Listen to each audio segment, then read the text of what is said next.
And for our classic ghost story segment tonight, we're doing a story called A Ghost Story by Mark Twain. And it's a satirical piece, and there's some references in there that were pop culture back then that may not be recognizable to you now. I think Blake will explain them to us, but at the same time it doesn't matter, because Mark Twain was such a great storyteller and writer that even in doing a parody of the ghost story, he still evokes all the great thrills of a ghost story. So without further ado, Blake Thompson is going to be reading for us A Ghost Story by Mark Twain. Thank you. Thank you, Russell. And thanks for everybody for coming out tonight. A Ghost Story by Mark Twain. I took a large room far up Broadway in a huge old building whose upper stories had been wholly unoccupied for years until I came. The place had long been given up to dust and cobwebs, to solitude and silence. I seemed groping among the tombs and invading the privacy of the dead that first night I climbed into my quarters. For the first time in my life, a superstitious dread came over me, and as I turned, a dark angle in the stairway, and an invisible cobweb swung its lazy woof in my face and clung there, I shuddered as one who had encountered a phantom. I was glad enough when I reached my room and locked out the mold and the darkness. A cheery fire was burning in the grate, and I sat down before it with a comforting sense of relief. For 2 hours I sat there, thinking of bygone times, recalling old scenes, and summoning half-forgotten faces out of the mist of the past, listening in fancy to voices that long ago grew silent for all time, and to once familiar songs that nobody sings now. And as my reverie softened down to a sadder and sadder pathos, the shrieking winds outside softened to a wail, the angry beating of the rain against the panes diminished to a tranquil patter, and one by one the noises in the street subsided, until the hurrying footsteps of the last belated straggler died away in the distance and left no sound behind. The fire had burned low. A sense of loneliness crept over me again.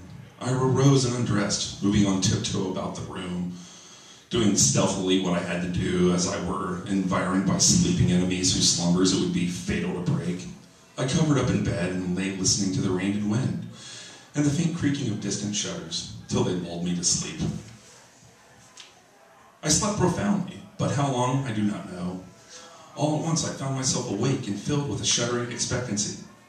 All was still, all but my own heart. I could hear it beat. Presently, the bedclothes began to slip away, slowly toward the foot of the bed, as if someone were pulling them. I could not stir, I could not speak. Still, the blanket slipped deliberately away till my breast was uncovered. Then, with great effort, I seized them and drew them over my head. I waited, listened, waited. Once more, that steady pull began, and once more I lay torpid, a century of dragging seconds, till my breast was naked again. At last I aroused my energies and snatched the covers back to their place and held them with a strong grip. I waited. By and by I felt a faint tug and took a fresh grip. The tug strengthened to a steady strain. It grew stronger and stronger. My heart parted, and for the third time the blanket slid away. I groaned. An answering groan came from the foot of the bed. Beaded drops of sweat stood upon my forehead. I was more dead than alive. Presently I heard a heavy footstep in my room. The step of an elephant, it seemed to me. It was not like anything human, but it was moving from me. There was a relief in that. I heard it among the approach, the door, pass out without moving a bolt or lock, and wander away among the dismal corridors, straining the floors and joists till they creaked again as it passed. And then silence reigned once more. When my excitement had calmed, I said to myself, this is a dream, simply a hideous dream. And so I lay thinking it over until I convinced myself that it was a dream. And then a comforting laugh relaxed my lips and I was happy again. I got up, struck a light, and when I found out that the locks and bolts were just as I had left them, another soothing laugh welled in my heart and rippled from my lips. I took my pipe and lit it, and was just sitting down before the fire when down went the pipe out of my nerveless fingers. The blood forsook my cheeks, and my placid breathing was cut short with a gasp. And the ashes on the hearth, side by side with my own bare footprint, was another so vast that in comparison mine was but an infant's. Then I had a visitor, and the elephant tread was explained. I put out the light and returned to bed, palsied with fear. I lay a long time, peering into the darkness and listening. Then I heard a grating noise overhead, like the dragging of a heavy body across the floor. When the throwing down of the body and the shaking of my windows in response to the concussion in distant parts of the building, I heard the muffled slamming of doors. I heard, at intervals, stealthy footsteps creeping in and out among the corridors and up and down the stairs. Sometimes these noises approached my door, hesitated, and went away again. I heard the clanking of chains faintly in remote passages, and listening while the clanking grew nearer, while it wearily climbed the stairways, marking each move by the loose surplus of chain that fell with an accented rattle upon each succeeding step as the goblin that bore it advanced.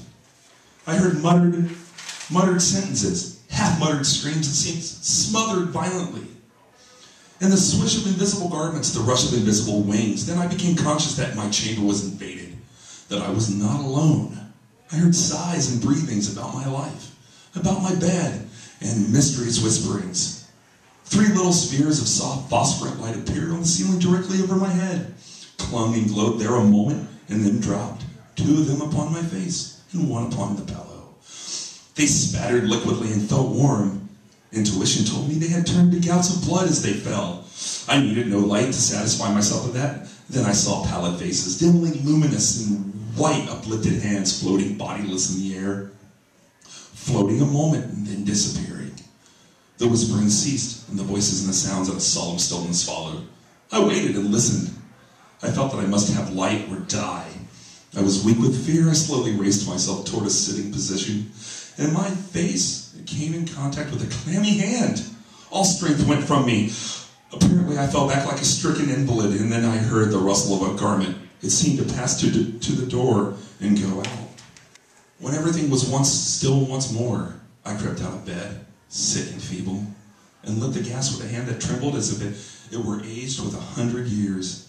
The light brought some little cheer to my spirits. I sat down and fell into dreamy contemplation of that great footprint by the ashes. By and by, its outline began to waver and grow dim. I glanced up, and the broad gas flame was slowly wilting away. In the same moment, I heard that elephantine tread again. I noted its approach, nearer and nearer, along the musty halls. And dimmer the light waned. The tread reached my door and paused. The light had dwindled to a sickly blue, and all things about me lay in a spectral twilight. The door did not open, and yet I felt a faint gust of air fan against my cheek. And presently was conscious of a huge, cloudy presence before me. I watched it with fascinated eyes. A pale glow stole over the thing. Gradually its cloudy folds took shape. An arm appeared, then legs, then a body. And last, a great sad face looked out at the vapor, stripped of its filmy housings, naked, muscular, and comely. The majestic cart of giant loomed above me. All my misery vanished, for a child might know that no harm could come with that benignant countenance. My cheerful spirits returned at once, and in sympathy with them, the gas flamed up brightly again. Never a lonely outcast was so glad to welcome company as I was to greet the friendly giant. I said, "Why is it nobody but you? Do you know? I've been scared to death for the last 2 or 3 hours. I'm most honestly glad to see you. I wish I had a chair. Here, don't try to sit down in that thing." But it was too late. He was in it before I could stop him. And down he went. I never saw a chair shivered so in my life. Stop! You'll ruin it! Too late. Too late again. There was another crash, and another chair was resolved into its original elements. Confound it! Haven't you got any judgment at all? Do you want to ruin all the furniture on the place? Here, you petrified fool! But again, it was no use. Before I could arrest him, he had sat down on the bed, and it was a melancholy ruin. Now, what sort of way is that to do? First you come lumbering about the place, bringing a legion of vagabond goblins along with you to worry me to death. And then when I overlook an indelicacy of costume which you would not be tolerated anywhere but cultivated people, except in a respectable theater, and not even there the nudity were of your sex, you repay me by wrecking all the furniture you can find to sit down on. And why will you? You damaged yourself as much as you do me. You have broken off the end of your spinal column and littered up the floor with chips in your hands. Still the place looks like a marble yard. You ought to be ashamed of yourself. You were big enough to know better.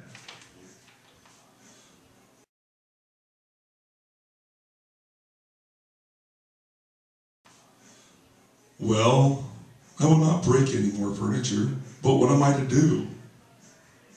I have not had a chance to sit down for a century. And the tears came to his eyes. Poor devil, I said. I should not have been so harsh with you.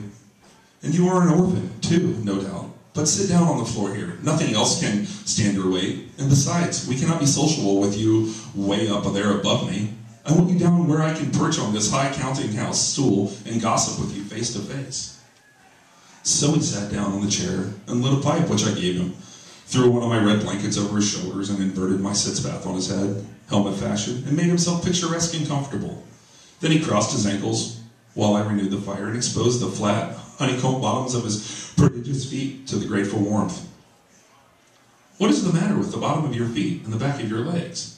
They are gouged up so. Infernal churblings. I caught them clear up to the back of my head, roosting out there under Newell's farm. But I love the place. I love it as one loves his old home. There is no peace for me like peace I feel like when I am there. We talked for a half an hour, and then I noticed that he looked tired, and spoke of it. Tired, he said? Well, I think so, and now I will tell you all about it. Since you have treated me so well, I am the spirit of the petrified man that lies across the street there in the museum. I am the ghost of the Cardiff giant. I can have no rest, no peace, till they have given that poorly body burial again. Now, what was the most natural thing for me to do to make the men satisfy the switch? Terrify them into it. Haunt the place where the body lay. So I haunted the museum night after night. I even got other spirits to help me, but it did no good. For no one Betty ever came to the museum at midnight. Then it occurred to me to come over the way and haunt this place a little. I felt that if I got a hearing, I might succeed. For I had the most efficient company that perdition could furnish. Night after night, we have shivered around through these mildewed halls, dragging chains, groaning, whispering, tramping up and down the stairs. Till, to tell you the truth, I'm almost worn out. But when I saw a light in your room tonight, I roused my energies again and went at it with a deal of the old freshness. But I am tired out again, entirely fagged out. Give me, I beseech you, give me some hope. I let off my perch in a burst of excitement, exclaimed, this transcends everything! Everything that ever did occur! Why, you poor blundering old fossil! You had all the trouble for nothing! You have been haunting a plaster cast of yourself. The real Cardiff giant is in Albany. Confound it. Confound it! Don't you know your own remains? I never saw such an elegant look of shame, of pitiful humiliation spread over a countenance before. The petrified man rose slowly to his feet and said, honestly, is that true? As true as I am sitting here. He took the pipe from his mouth and laid it on the mantel, then stood irresolute a moment, unconsciously from old habit thrusting his hands where his pantaloons pockets should have been, and meditatively dropping his chin on his breast, and finally said, well, I never felt so absurd before. The petrified man has sold everybody else, and now the mean fraud has ended up by selling its own ghost? My son, if there's any charity left in your heart for a poor, friendless phantom like me, don't let this get out. Think how you would feel if you made such an ass of yourself. I heard his stately stamp die away, step by step down the stairs and into the deserted street, and felt sorry that he was gone. Poor fellow, and sorrier still that he had carried off with my blanket in my bathtub. Thank you. Was the original fraud was ingeniously and fraudulently duplicated and exhibited in New York as the only genuine Cardiff giant. And to speak the unspeakable disgust of the owners of the real Colossus at the very same time that the latter was drawing crowds at the museum in Albany. So the New York Museum of Natural History had a fraud going on when Mark Twain wrote this story. And thank you very much for the Thank you so much, Blake. Oh my God, that's great. Give me a chance to also bring Pugsley back.